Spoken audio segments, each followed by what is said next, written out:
Assalomu alaykum hurmatli kitobsevarlar. Bugun sizlarni o'zbek adabiyotining yirik namoyandalaridan biri, iste'dodli yozuvchi Tog'ay Murodning qalamiga mansub, xalqimizning dardini va taqdirini o'zida aks ettirgan betakror asar Otamdan qolgan dalalar romani bilan tanishamiz. Ba'zi kitoblar varaqlab o'qiladi, ba'zilari esa inson qalbida uzoq vaqt yashaydi. Ana shunday asarlardan biri Otamdan qolgan dalalar romanidir. Yer bu shunchaki tuproq emas, yer ota-bobolarimizning izi, ajdodlarimizning xotirasi, xalqimizning mehnati va orzulari mujassam bo'lgan muqaddas zamindir.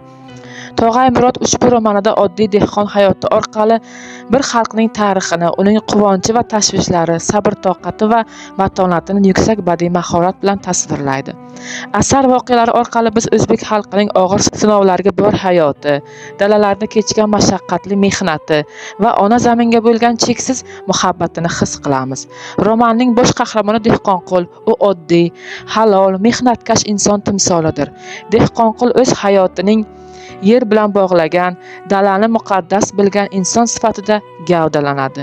Uning taqdiri orqali yozuvchi xalqimizning sabr bardoshi, chidamliligi va hayotga bo'lgan ishonchini ko'rsatadi. Dehqonqul obrazi mehnatkash xalqimizning ramzidir. U hayotning og'ir sinovlariga duch kelsada o'z e'tiqodi, or-nomusi va insoniyligini saqlab qolishga intiladi. Asardagi Jamila obrazi esa mehr-muhabbat, sadoqat, oilaviy qadriyatlar timsolidir.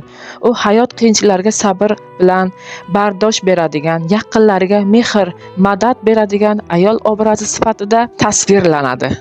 Roman qahramonlari orqali yozuvchi faqat bir oilanigina emas, balki butun xalqning dardini, orzusini va tarixiy xotirasini aks ettiradi.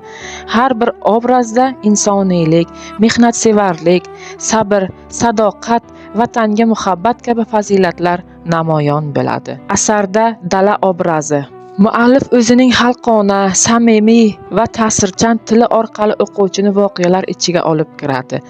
Tabiat tasvirlari, inson kechinmalari va hayotiy lavhalar asarning badiiy qiymatini yanada oshiradi.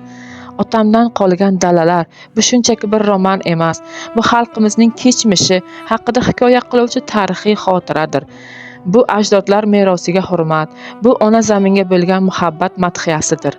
Aziz kitobxonlar, agar siz xalqimizning hayot yo'lini, ajdodlarimizning sabr va matonatini, yer va vatanga qadrini chuqurroq anglanishni istasangiz, sizni Otamdan qolgan dalalar romanini mutolaa qilishga chorlaymiz.